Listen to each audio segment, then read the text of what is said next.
During the COVID-19 pandemic, I have been taking a lot of these photos for the healthcare system I work for, and I just thought I would jump in here and show what I do and to get these photos, kind of the process behind it and what I use. Just a little background, I've been a photographer professionally for a number of years now, like 2 or 3 years, and I have been mostly a Lightroom user. I have not used a lot of Photoshop, and I was just kind of thinking in the shower one time of what, kind of different content ideas I could do during the pandemic, and I just thought of a portrait with masks on.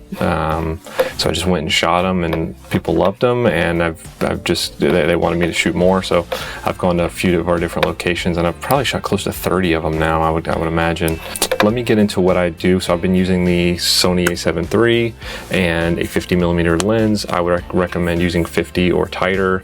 Really, you should probably do this with an 85, but the 85 that I have is a 1.8. My 50 is a 1.4. So Sony a7 III with the 50mm 1.4. I shoot portraits at 1.4. I really like the shallow depth of field where everything drops off here.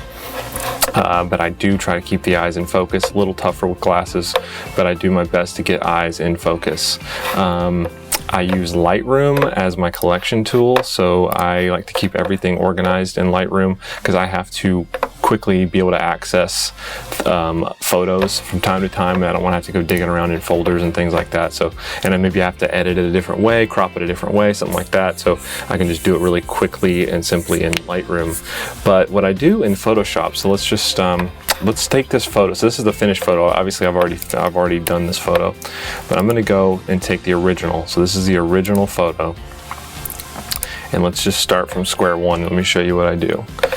Right click on the photo, edit in Photoshop, and then this will bring it right up in Photoshop. That's the final one that I did. So here's, you can kind of get a preview here of the layers that I've used. So here's the photo. Sometimes I'll go ahead and just crop it. So the crop I've been using is a 5:7. We're about to go into camera raw, so it doesn't really matter. But I try and get most of the face in. I don't care if I cut ears off sometimes. Top of the head, I don't care to get the whole head in. It's not a headshot, so I don't feel like I need to, nor was it shot like a headshot, so I don't feel like I need to get everything in there. I know for these photos that I'm trying to keep the eyes right below the first grid line at the top, and I try and center it as much as I can. So I just go ahead and click there, and then first thing I do is go to filter, camera raw filter. So camera raw, I could go through each of these tone curves, but what I did was I created a preset. So I'm just going to hit that preset. The way that you do that is go ahead and do all of your edits. Come over here to this tool, and then click right here at the bottom, and then you can save your own preset. So if you're doing a bunch of them, you can just go ahead and knock it out. So I already had a tone curve with some contrast. I believe I already had a vignette up a little bit, so you can kind of see that on the shoulder a bit. You can see that it's taken some of that out. But here on my exposure, everyone's different. All the photos I've been shooting are African Americans, Caucasians, Asian, people of all different ethnicities and skin types. So what I've been doing, the lighting that I'm using is pretty close to each other. Some people have to adjust. So for him, I'll probably take, you can see I have the highlights a little too hot right here. Turn that down just a bit. Oh, I'm on shadows. I'll take the highlights down just a little bit. I don't want to go too far. I'm not afraid of blowing stuff out when I need to.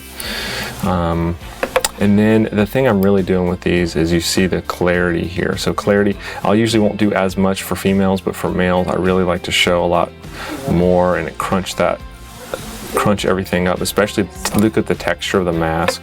If I increase the texture as well, it really kind of gets more gritty, and I really think it stands out a lot more as overall, the whole photo.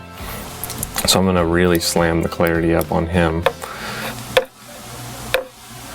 And then I think it looks pretty good, but I feel pretty confident with where I'm at on this one. I see some of the problems that I'll have, but that's what I'm going to correct with the cloning tool. yeah, I think it's looking pretty good. So hit OK. And then I have my crop pretty much where I want it. Let's zoom in a little bit. So obviously the eyes aren't yet there yet. You'll see the eyes change. So I'll do that in a second.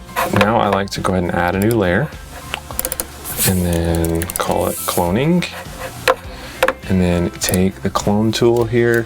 One important thing to do whenever you have your layer like that is make sure you have current and below set. That way it's cloning from your current layer. If you just did current layer, then it wouldn't be cloning anything. Opacity is usually pretty low for what I'm about to do with the skin. If you have it too high, or if you have the hardness of your brush too high, it'll look really, really bad. So I try to stay within the luminosity area of wherever it is that I am working. So like you hold down the option key, click here, I wouldn't tell, that's me telling it that I want to grab pixels from over here and put them over here. I don't want to do that. So if I'm trying to fix this area, I'm going to click right here, and then usually I'll click off on aligned here, and that lets me be able to click and it'll stay in one spot. But if I don't do that, you can see that it comes with me, the little plus sign. That's where it's picking up pixels from. I gotta erase all that. Okay, so I'm going to uncheck aligned, make the tool a little smaller. Let's just really zoom in there. Click there, and then I'm just softening the imperfections here all around. You see it's not too hard. Seeing pores and stuff like that, it's not really something you want to see too much in photos. So I'm just softening all that up. So let's go ahead and see what the difference is. Boom, see, just softened it up a little bit. Now, come over here and do the same thing. You can't notice a huge difference, but I just paint around and just soften it. I don't like to get rid of all of it. If you get rid of all of it, it doesn't look real. So you can see. And then if overall maybe I had my settings too high, I can just come over here. That's why I like doing it in layers. I can just bring the opacity of that layer down or up, and it will change it overall. Now for some of these imperfections on the skin, like pimples and stuff like that, I'll usually remove things that people didn't earn. So if there's a scar, thing like this thing right here, I won't remove that whole thing, the dent in front of in between his eyebrows. But what I will do for blemishes is I'll up the opacity a good bit and then try and focus just on the area where I'm at. So right there, you can see now, boom, gone. You don't want to go too overboard with this. Just kind of softening, because really you want the focus to stay kind of in their eyes and the mask, which is what we're doing here. So and again, this is an area that I would spend a lot more time on if I was really delivering this for a client or something like that. But now let's come in here.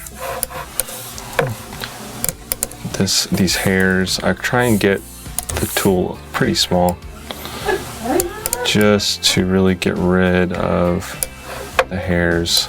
Every time I'm holding option and clicking in the area that I want to pull from. So I'm gonna go right here, and then that's how I'm gonna get rid of that. Click right there. I'm not dragging, I'm clicking. I'm sure you can hear my mouse clicking. Boom, right there. Just kind of getting rid of that. I'm not getting rid of the dent with this hardness or opacity. I'm just getting rid of some of the hair that's there. Okay. Maybe we can get rid of that hair right there. I'm seeing the dirt in his glasses. I'm okay with that. Don't care. I did my best. I didn't get his eyes lit quite how I wanted to, because people wearing glasses, I would have a giant glare on his glasses, so I just had to move that out of the way. And then I've got a hair over here. I'm just gonna, let's make the tool a little bigger.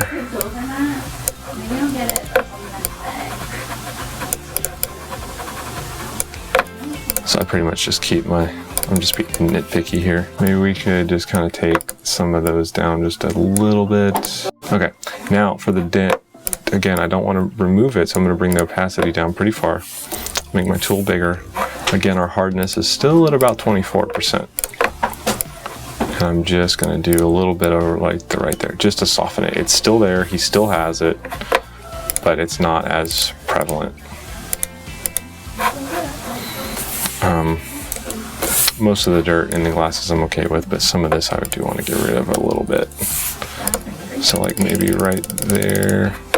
You have to click a lot if your opacity's down, so I'm just gonna bring my opacity up a little bit. I'm just always looking out, like I said earlier, for the luminosity of the area. So this area, I would not want to bring a darker area into over here, because now I'm getting rid of all those highlights, and I don't like that. When it comes to the clone tool, you just want to look out for repetitive pattern, because it's easy to see. I mean, pores are a repetitive pattern, our skin is repetitive, so it's a little bit easier to hide. Foliage, things like that are pretty easy to hide, but you just want to look, because the clone tool can kind of get you in trouble with looking too fake if you don't watch it. So I'm just going to make, my hardness is still down, opacity down. I'm just going to continue to soften a little bit more of this here. Keep the focus off of all this, not going too overboard. I'm just kind of, it's just kind of like you're painting a little bit, and just like, but thankfully we can reverse what we're doing if we don't like it here. I'm not going to do a whole lot to under the eyes. I think it looks fine. Actually, up here, let's soften that a little bit.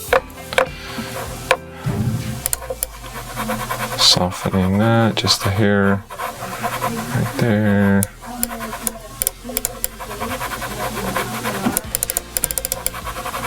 Okay. I didn't get rid of it, but I think it's fine. All right, so eyes. You're gonna come over to your first layer, hit Command J to duplicate the layer. Now we're not on the main layer here, we're on the copy layer. Go to adjustments, then your curves. And then I'm just gonna look right at the eyes. Keep the eyes in focus here.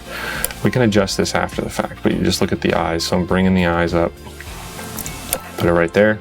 And now I'm gonna hit, while I'm still in that curves layer, Command I, and then now go to my brush tool.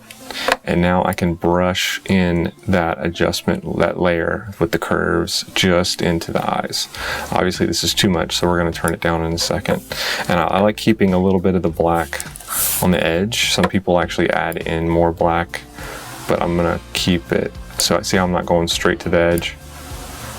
Keep it just a little bit in there without getting on the pupil too much, because then you're going to introduce noise into the pupil, because it's just pure black.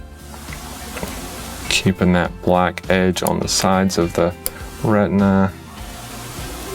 Okay, so obviously that does look pretty cool, but it's a little too fake. So what I can do is I can either come here to the opacity and just turn that up or down. I'm going to leave it there and just go to the curves and then bring it up or down. So this is flat.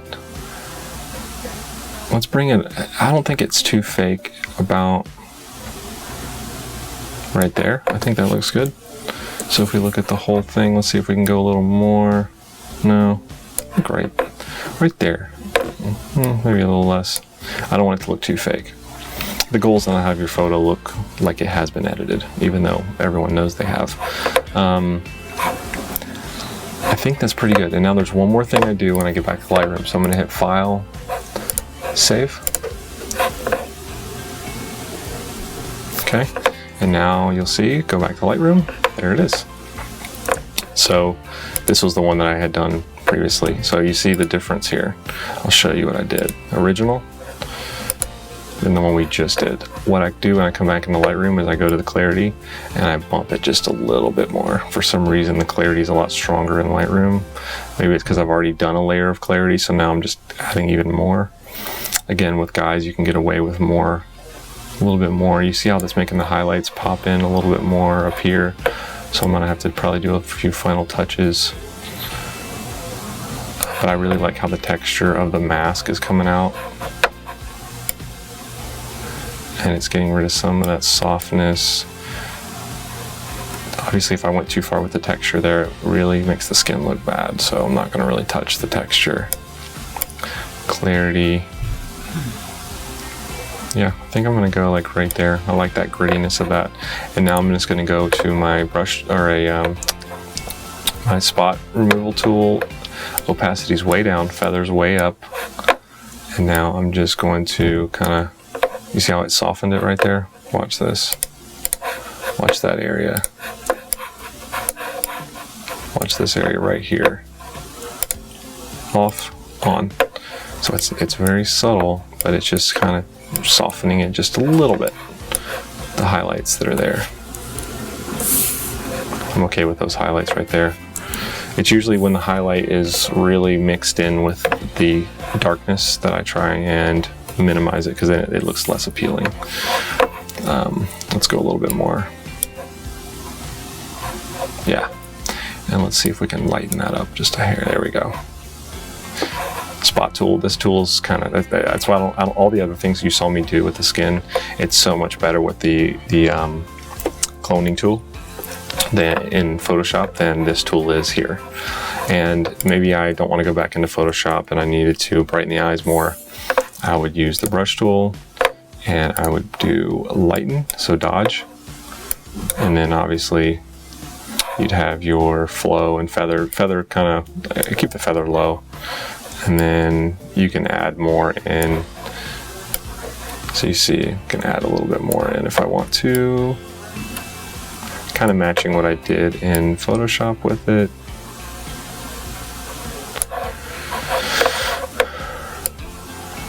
Maybe take that line, that black line around the eyes is a little too much. And now I'm getting a little nitpicky. I should be pretty much done here because again, I have a lot of these to do, so I'm just trying to get through them. When it comes to people with glasses, you want to just kind of be careful with the light, where the light is creating shadow with the glass framed, the frames of the glasses. Like right here, I don't care, looks fine. As long as that frame isn't creating a harsh line on the eyes or something like that. I'm getting better at actually fixing that whenever I'm shooting, instead of thinking I can just clone it out in post, but I'd rather get it right here. So you can see a little of the shadow from the frames there, but it's fine.